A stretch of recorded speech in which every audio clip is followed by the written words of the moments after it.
ఓం నమో భగవతే శ్రీరమణాయ. రమణ లేఖలలో రమణ భాషణములు ఉన్నాయి కదా. రమణ భాషణములు అంటే మన కోసం ఆయన చెప్పినవి, ఆణిముత్యాల్లాంటి ఆ విషయాలు అన్నీ మనం తెలుసుకునే ప్రయత్నం చేద్దాం. వివరణగా, బెంగాలీ ఒకరు మనోనిరోధం ఎట్లు అని ప్రశ్నించారు. భగవాన్ రమణులు మనస్సు అంటే ఏమనుకుంటావు అని అడిగారు. ఇప్పుడు ప్రశ్న అడుగుతారు అన్నమాట. ఆసనంపై కూర్చుని దేవుని ధ్యానించేటప్పుడు తలపులు ఇతరత్ర ప్రసరిస్తాయి. ఆ తలపులను అణచవలెనని నా కోరిక అని అంటాడు. భగవాన్ రమణులు అంటారు, భగవద్గీతలో తలపుల ప్రసరణమే మనోధర్మంగా చెప్పబడింది అని అన్నారు. అన్ని ఆలోచనలు దైవంపై నిలపడమే, ఏకంగా నిలపడమే చేయదగ్గ పని అని. చిరకాలము అభ్యసిస్తే మనసు స్వాధీనము, స్థిరము అవుతుంది అని రమణులు చెప్తారు. అంటే మనం ప్రతిరోజు కాస్త అయినా అభ్యసిస్తూ ఉంటే, ఆ మనస్సుని మళ్లించుతూ ఉంటే మనం అంతరం వైపుకి అది మనకు శక్తి తగ్గుతూ, మనో ఆలోచనలు తగ్గించుకుంటూ ఆ శక్తి తగ్గిపోయి అది మనకు స్థిరం అవ్వడానికి కుదురు పడుతుంది అని భగవాన్ చెప్తారన్నమాట. అంటే మనకు భగవాన్ రమణులు తెలిపే విషయం ఏమిటంటే, ఇక్కడ మనం ఒకే ఏకాగ్రతతో దైవంపై తలపులని నిలిపితే, ఒకే ఏకాగ్రత ఒకే తలపుపై అంటే దైవం పైన నిలపటం వల్ల మనసు చాంచల్యం తగ్గుతుంది అని. మనసు వృత్తి ఏమిటంటే చాంచల్యం, దాని వృత్తే చాంచల్యం, చంచలంగా ఉంటుంది అని. అది ఏకాగ్రతతో ఒకే తలపు దైవంపై నిలపడం వల్ల దాని శక్తి తగ్గి అప్పుడు మనోబలం హెచ్చుతుంది, అంటే మనోబలం పెరుగుతుంది అని మనకు భగవాన్ రమణులు ఇక్కడ తెలుపుతారు. అప్పుడు ప్రశ్న అడిగేవారు, మనోబలము అంటే ఏమిటి అని. అప్పుడు భగవాన్ రమణులు మనస్సు చెదరక ఒకే తలపుపై నిలవటమే శక్తి, అదే మనోబలము అని అంటారు. మనం ఇక్కడ తెలుసుకోవాల్సింది, తలపు అని అర్థం ఏమిటంటే ఆలోచన, తలపులు అని అంటే ఆలోచనలు అని మనం బాగా గుర్తు పెట్టుకోవాలన్నమాట, మనకి మరింత అర్థం అవడానికి. ఇప్పుడు ప్రశ్న, దానిని సాధించటం ఎట్లు అంటే మనోబలము అన్నది సాధించటం ఎట్లు అని. భగవాన్ రమణులు అభ్యాసం వల్ల అది సాధ్యం అని రమణులు అంటారు.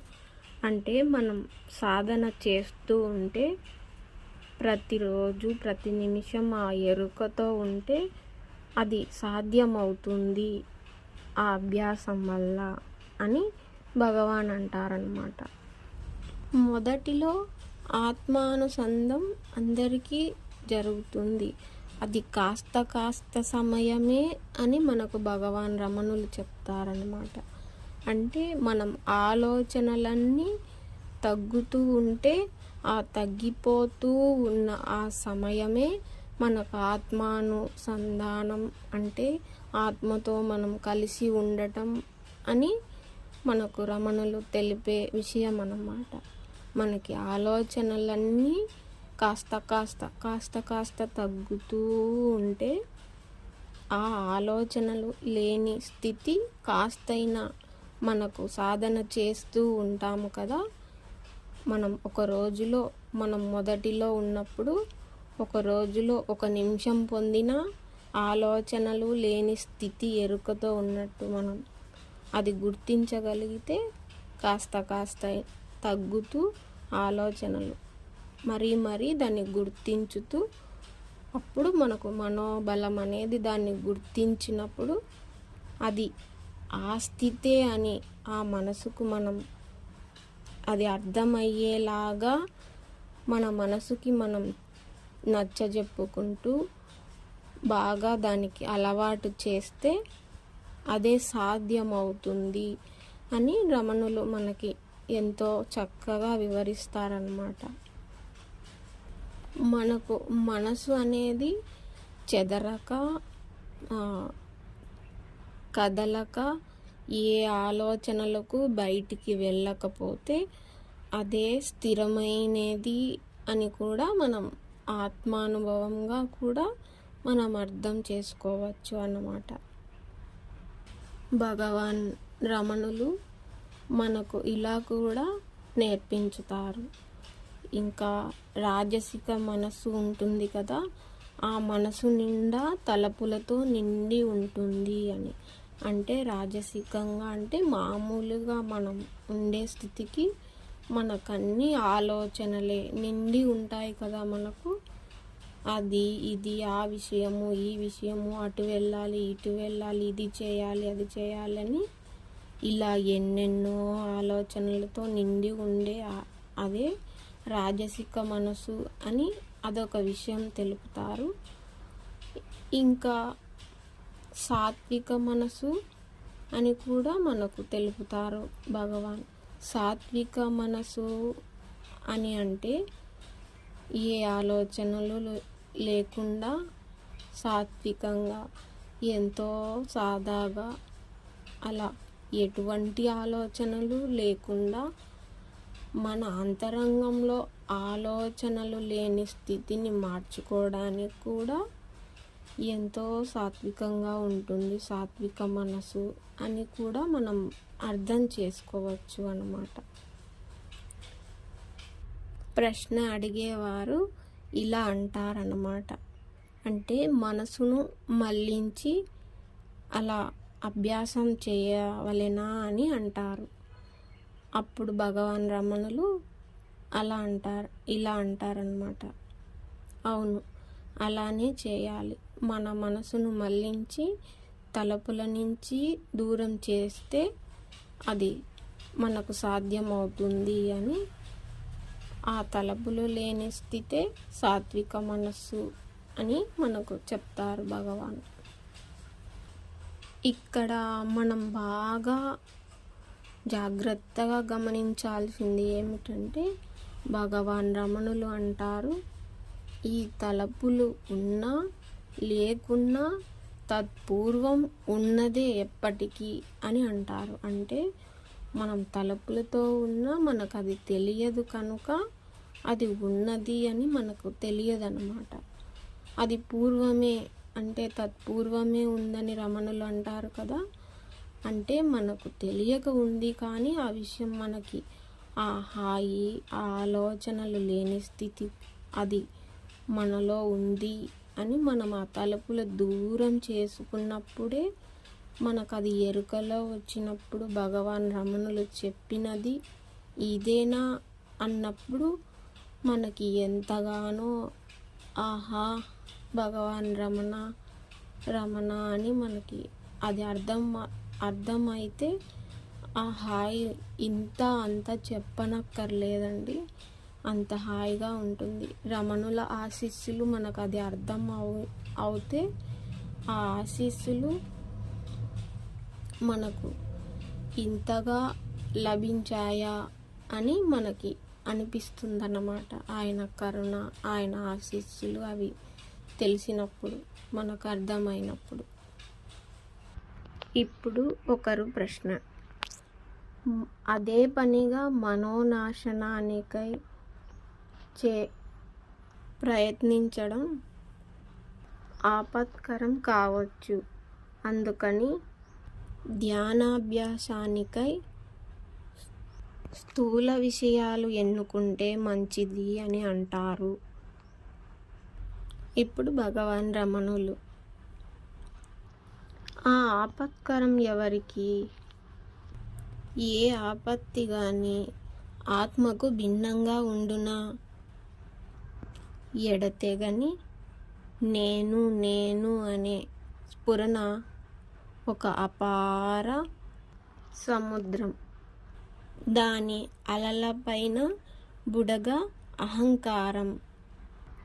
దానిని జీవుడు, వ్యక్తి అని అంటారు. బుడగ కూడా నీరే. బుడగ విరిసినప్పుడు అది సముద్రంలో కలిసిపోతుంది. బుడగగా ఉన్నప్పుడు అది సముద్రంలోని అంశమే. ఈ మాత్రం తెలియక లెక్కలేనన్ని విధానాలు వల్లించారు అని అంటారు భగవాన్ రమణులు. మనం ఈ విషయాన్ని బాగా అర్థం చేసుకుంటే, అంటే అన్నీ సముద్రమే, అంటే ఆత్మ సముద్రం అనుకుంటే ఆ ఆత్మే ఇన్ని స్వరూపాలు, ఆ స్వరూపాలే బుడగలు అనుకోవచ్చు. బుడగ అహంకారము అంటే అది రూపం దాల్చింది. అది విరిసినప్పుడు అంటే ఆ బుడగ పగిలిపోయినప్పుడు అది తిరిగి మళ్ళీ నీరుగా అయిపోతుంది. అది సముద్రంగా మారిపోతుంది. అంటే అది రూపంతో ఉన్నంతసేపు నాది, నేను, నన్ను చూడు, నేను చూడు అని మనల్ని మనం ఇలా మనమే ఉన్నాము అన్నట్టుగా ప్రవర్తిస్తూ ఉంటుంది మన మనస్సు అన్నమాట. అది మనసు మనమే అనుకుని అలా అహంకారంతో అది మనం అర్థం చేసుకుంటే ఆ బుడగ అంత సమయం అయిపోతే అది తిరిగి మళ్ళీ సముద్రమే అవుతుంది. అంటే మన అహంకారాలన్నీ మనం తీసేసుకుంటే అదే మనం ఆత్మ అని మనకి భగవాన్ రమణులు చెప్పినది అర్థమవుతుందన్నమాట. ఆ బుడగే జీవుడని, వ్యక్తి అని మనకు రమణులు తెలుపుతున్నారు కదా. అంటే మన అహంకార రూపమే జీవుడుగా, ఆ అహంకారాన్ని తొలగించుకుంటే అదే దేవుడుగా మనం అర్థం చేసుకోవచ్చు. అదే రమణులు తెలుపుతున్నది మనకు బాగా. సముద్రమే మనము ఆ బుడగగా ఉన్నంతసేపు మనకు అహంకారాలు ఎన్నెన్నో ఉంటాయి. అది మనం ఇప్పుడు కూడా తెలుసుకోవచ్చు. ఆ నీరే మనము అని, ఈ బుడగగా ఉన్నాము. అది విరిస్తే అది ఆత్మస్వరూపము అని, అంటే ఆ బుడగ పగిలిపోతే అదే మనము, అంటే ఆ సముద్రమే మనం అని ఇలా ఆలోచించుకుంటూ ఉంటే ఆ ఆత్మ స్వరూపమే, ఆ పరమాత్మ స్వరూపమే మనమని ఆలోచించి అర్థమైతే ఆహాహా చెప్పలేని ఆనందం కదండి మనకు భగవాన్ రమణులు తెలిపేది. ఇక్కడ భగవాన్ రమణులు మనకి ఇంకో విషయం కూడా తెలుపుతారు. అనగా మనము సాధన చేయుటకు, మనం చేసేటందుకు ఎన్నెన్నో, అంటే మతాలు కావచ్చు, సాధన విధానాలు కావచ్చు, ఎన్నెన్నో పుట్టుకొచ్చాయి అని మనకు రమణులు తెలుపుతారన్నమాట. యోగము చేసే విధానము, భక్తి లేదా కర్మ, ఇలాంటివన్నీ ఎన్నెన్నో ఒకటికొకటికి, అంటే ఒక్కొక్కరు ఒక్కొక్కలాగా దాన్ని మార్చుకుంటూ విధి విధానాలని ఏర్పాటు చేసి దాన్ని ఎన్నెన్నో విధాలను ఇంకా నేర్పించడానికి, సాధనలు చేయడానికని ఉంటాయి కదా. అలా మనకు భగవాన్ రమణులు ఇక్కడ ఏమి తెలుపుతారు అని అంటే, అలా ఎన్నెన్నో పుట్టుకొచ్చాయి. సాధన చేసేవారికి ఇవి ఇంకా తికమక పట్టించడానికే, ఎందుకు తనలో ఉన్న ఆత్మను తెలుసుకోవటానికి ఇన్ని అవసరమా అన్నట్లుగా మనకు భగవాన్ రమణులు తెలుపుతారన్నమాట. అలా భగవాన్ రమణులు మనకు తెలుపుతారు కదా. అలా ఆయన ఈ మతము, ఆ మతము, ఈ గురువు, ఆ గురువు, ఆ శాస్త్రము, ఈ శాస్త్రము అని ఏది లేకుండా మనకు సూటి అయిన మార్గము. నీవెవరు అనే ఒక్క ఆ మాటతో మనకి ఎంతో జ్ఞానం అడుగు వేసేదానికి ఆయన చేస్తారన్నమాట. అలా మాకు ఆయన లేకపోతే ఇంకా ఎన్నెన్నో అవస్థలు పడే అవకాశం ఉండేది. ఆయన అనుగ్రహం కాబట్టి, ఆ రమణుల ఆశీర్వాదం ఎంతో సాధనకు ముందుకు వెళ్ళేలా ఆయన ఆశీర్వదించారు కాబట్టి ఇలా అన్నమాట. ఇప్పుడు భగవాన్ రమణులు ఇలా అంటారు: తన్ను తాను తెలుసుకొనుటకు అన్య సాధములు ఏవి అవసరం లేదు అని. అనంతము, అఖండము, పూర్ణము అది నేను అన్న స్ఫురణతో తన్ను తాను తెలుసుకుంటుంది అని రమణులు మనకు తెలుపుతారు. అంటే మనం బాగా అర్థం చేసుకుంటే అఖండము, అనంతము, పూర్ణము అయిన తన్ను తానే తెలుసుకోవటము అంటే ఆ నేను మనలోనే ఉంది. ఆ నేనే మనము. ఆ నేనే అనంతము, అఖండము అని మనం అర్థం చేసుకుంటూ ఉంటే అనుభవంతో మనం బాగా తెలుసుకోవచ్చు. ఆహా, మనం ఆ అనంతమే మనమా, ఆ నేను స్వరూపమే ఈ అనంతము, అఖండము. అంటే అఖండము అని అంటే నిత్యము ఉన్నది, ఎప్పటికీ ఉన్నది అని అర్థం అన్నమాట. పూర్ణము అంటే ఇంకా చోటు ఇది అని చెప్పకుండా ఒక చోటు నుండి, అంటే ఒక చోటు మొదలుపెట్టి అది చుట్టూ వచ్చి మళ్ళీ ఆ మొదలుపెట్టిన బిందువు దగ్గర ఆగిపోయి అంతటా అది అయి ఉన్నది అని. మనం పూర్ణిమ అని చెప్పుకుంటాం కదా చంద్రుణ్ణి, అలా అది మనం బాగా అర్థం చేసుకుంటే గుండ్రంగా ఉన్న చంద్రుణ్ణి మనకి గుర్తు చేసుకుంటే ఒక చోట మొదలు పెడితే అలా మళ్ళీ తిరిగి వచ్చి ఆ బిందువుతో ఐక్యం కావటం, అదే పూర్ణము అని. అదే పూర్ణిమ, అదే పూర్ణము అంటే మొదలు పెట్టింది పూర్తి అయినదా, అదే పూర్ణిమ, పూర్ణము అని మనం అర్థం చేసుకుంటే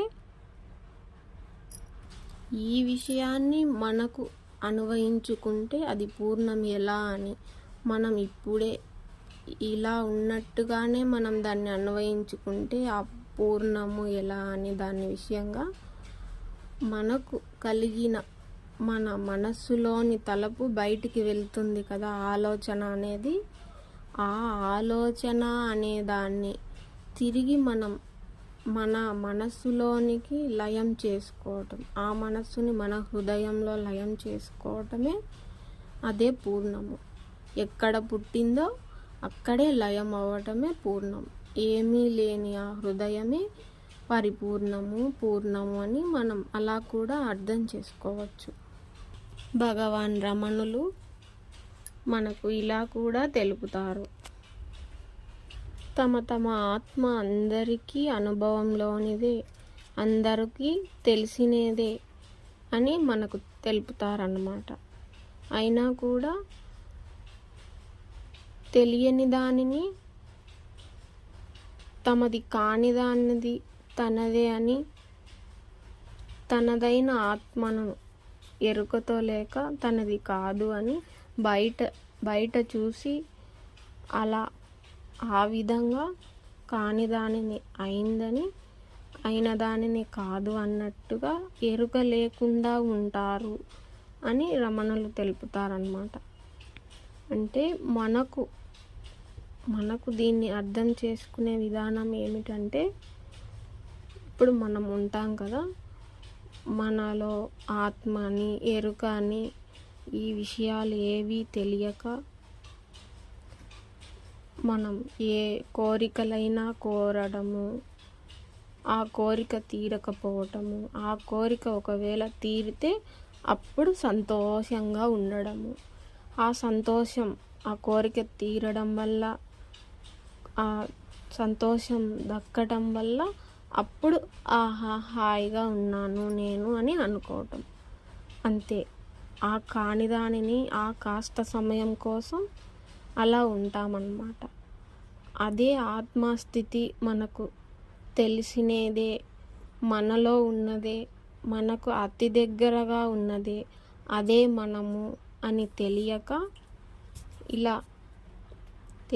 మనం ఆ బయట వస్తువులతో వచ్చే సంతోషాన్ని అది నిజం అనుకుని అలా మనం వాటితో ఆ కోరికలు అనేవి అనుసంధానం పెట్టుకుని ఉంటామన్నమాట. అంటే ఆ కోరికలతో ముడిపెట్టుకుని ఉంటాము. అవి ఎక్కడికో పిక్నిక్ వెళ్తే అప్పుడు అక్కడికి వెళ్ళి చూసినది, చేసినది, నేను సాధించాము, మేము ఎంజాయ్ చేశాము అని అనుకుంటాం కదా. అప్పుడు పొందినది హాయిగా ఉంది అనుకుంటాం మనం. కానీ ఆ హాయి మనలోనిదే అనే ఎరుక మనకు లేక అది ఎంతో ప్రయాసపడి వెళ్ళడము, అది పొందడము, అందరిలో కలిసి ఉండటము, అలా కోరిక తీరటము అనేది అలా ఒక్కొక్క విషయమే కాదు, ఎన్నెన్ని విషయాలకో ఇది మనం వర్తించుతుంది. మనకు ఏ విషయం జరిగినా, మన కోరికలతో ఏది తీరినా, ఒక ఇల్లు కట్టుకున్నా దానికి ఎంతో కాలం కష్టపడి దాన్ని పోగు చేసుకుని కట్టుకున్న తర్వాత పొందే ఆ సంతోషం అప్పుడు తీరింది అని. ఇలా చిన్న చిన్న కోరికలకైనా, ఆహా సినిమాకి వెళ్ళి చూసాము అని అనుకున్న కోరికలకైనా, ఏ కోరికలైనా ఈ ప్రపంచంలో ఏవైనా బయట వెళ్తే కోరికలే కదా మనకు తలుపులు, ఆ తలుపులే కదా ఆలోచనలు, అలా ఆలోచనలే కోరికలుగా మారుతాయి. ఆ కోరికలతో మనం అవి తీరితేనే మనం సుఖంగా సంతోషంగా ఉంటామని ఆ కాని వాటిని అన్వయించుకుని మనం వాటితో ముడిపెట్టుకుని ఉంటాము అని మనకు భగవాన్ రమణులు తెలుపుతారన్నమాట. మనకు అతి దగ్గరగా ఉన్న ఈ ఆత్మని మనం మన హృదయంలోనే ఉన్నది, అదే ఆ చిన్ని చిన్ని సంతోషాలకు అది బయటకు వస్తుంది అని తెలియక అలా వాటితో మనం హాయిగా ఉంటాము. అయితే హాయిగా అటువంటి కోరికలు కోరకూడదని కాదు, కోరవచ్చు. కానీ అంతకన్నా ముందే మన హృదయంలోనే అతి పెద్ద సముద్రం ఉంది ఆ చిన్న సంతోషాల కంటే అని మనకు భగవాన్ రమణులు తెలుపుతారన్నమాట. అయితే మనకి ఆ కోరికలు బయటివిగా, మన ఆత్మ లోపలిదిగా కాకుండా, మన ఆత్మ లోపల బయట అంతటా ఉంది. కానీ కోరికలు ఒకటి, మనం ఒకటి అని కాకుండా, మనము అవి అని కాకుండా, అవి భిన్నము కాదు, అంతటా ఉన్న ఆత్మలో నుంచే పుట్టినది సృష్టి. ఆ సృష్టిని చూడడం వల్ల మన మనసు బయటికి వెళ్ళి ఆ కోరికలు కలగడం వల్ల అలా అన్నమాట. అదే భిన్నము కాదు, అంతా ఒక్కటే అని రమణులు ఈ విధంగా కూడా తెలుపుతారన్నమాట. ఇప్పుడు ఒకరు ప్రశ్నించారు, పాపములను క్షమించమని భగవాన్ రమణులను ప్రార్థించారు ఒకరు. అప్పుడు భగవాన్ రమణులు ఇలా అన్నారు, ఆ విషయంగా నీ మనస్సు నిన్ను బాధించకుండా జాగ్రత్త పడు అని చెప్పారన్నమాట. అయితే ఈ విషయాన్ని మనం ఎలా తెలుసుకోవాలి అంటే, భగవాన్ రమణులు తెలిపినది ఏ విధంగా అంటే, పాపములు ఆ విషయంలో నిన్ను మనస్సు బాధించకుండా చూసుకోమని అన్నారు కదా.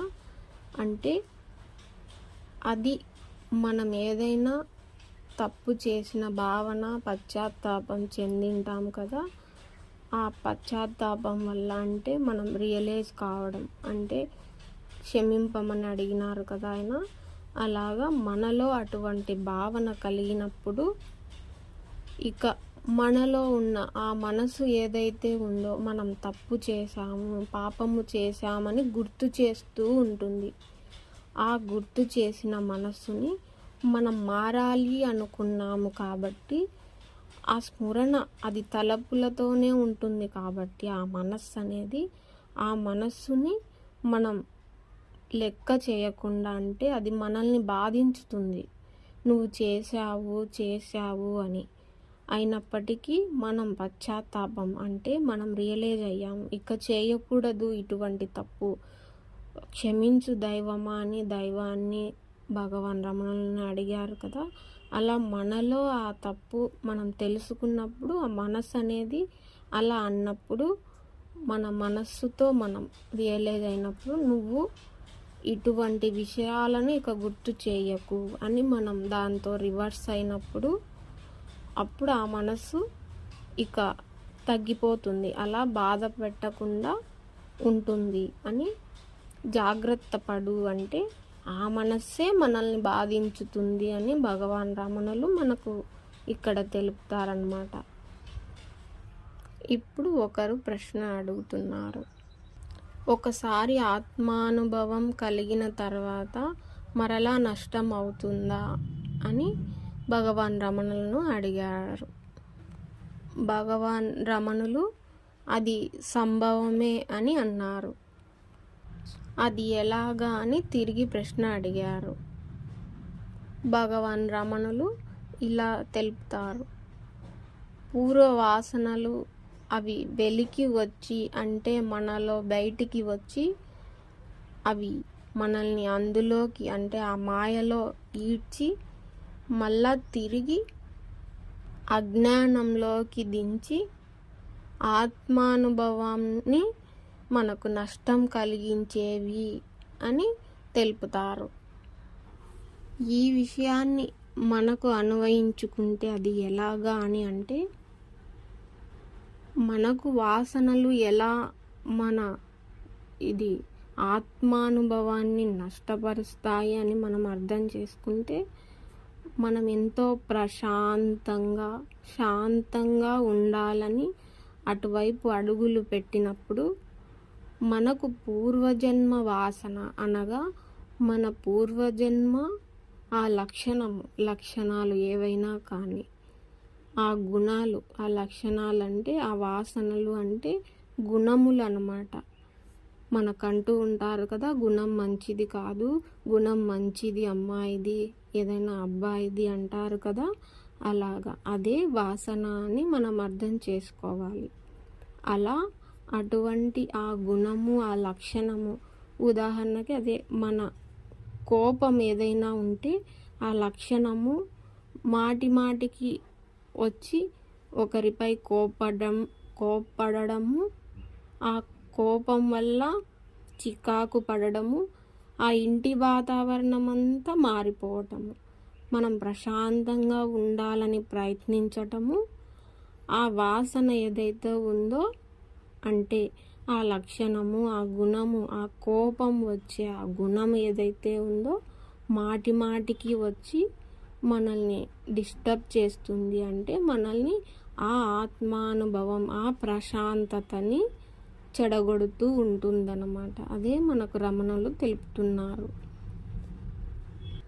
ఇంకొక ఉదాహరణ ఏదైనా అంటే మనకు స్త్రీలమైతే ఏదైనా వంట చేసేటప్పుడు విసుగు పడడము, ఇది చేయాలి అది చేయాలి అని మాటికి కోపం రావటము, అది చేస్తూ ఉండగానే విసిరి పనులు చేయటము, అలా ఆ లక్షణం ఏదైతే ఉందో అది అహంకారం అని తెలుసుకుని మనకు అలా ఎందుకు చేస్తున్నాము, ఎవరికి ఇది దేనికొస్తుంది ఈ కోపము అని ఎవరికైనా ఇలా ఆలోచన వస్తే ఎవరికి ఈ కోపము, ఎందుకు ఈ అహంకారము, దేనికొస్తుంది ఈ అహంకారము అని మనం భగవాన్ రమణులు చెప్పినది ఎవరికి దేనికి అనే విచారణతో ఆలోచించితే ఆ విషయాన్ని దేనికొస్తుంది ఈ కోపము, ఎవరికి దేనికి అనే విచారణ మనం మాటికి చేసుకుంటే ఎందుకు ఈ అహంకారము, దేని కొరకు అని మనలో మనం ప్రశ్నించుకుని, ఇది ఆత్మ అయితే అడగదు, అహంకారం చూపుతున్నది మనస్సే, ఆ మనస్సే ఇలా ప్రవర్తించే శరీరంతో ప్రవర్తించేలాగా చేస్తుంది అని మనం వెనక్కి వెళ్ళి అలా సాధనలో విచారణతో తెలుసుకుంటే, అలా మన వాసనలు ఏవైతే ఉన్నాయో, అంటే మన లక్షణాలు ఏవైతే ఉన్నాయో అవి మనం తీసేసుకునే కాస్త ప్రయత్నంతో తొలగిపోయే అవకాశాలు కూడా మనం తెలుసుకోవచ్చు. భగవాన్ చెప్పే ఆ విషయాలు విచారణతో తెలుసుకుంటే అలా కూడా మనం ఆ వాసనలు తొలగిపోయే అవకాశం మనకు ఉంటుందన్నమాట.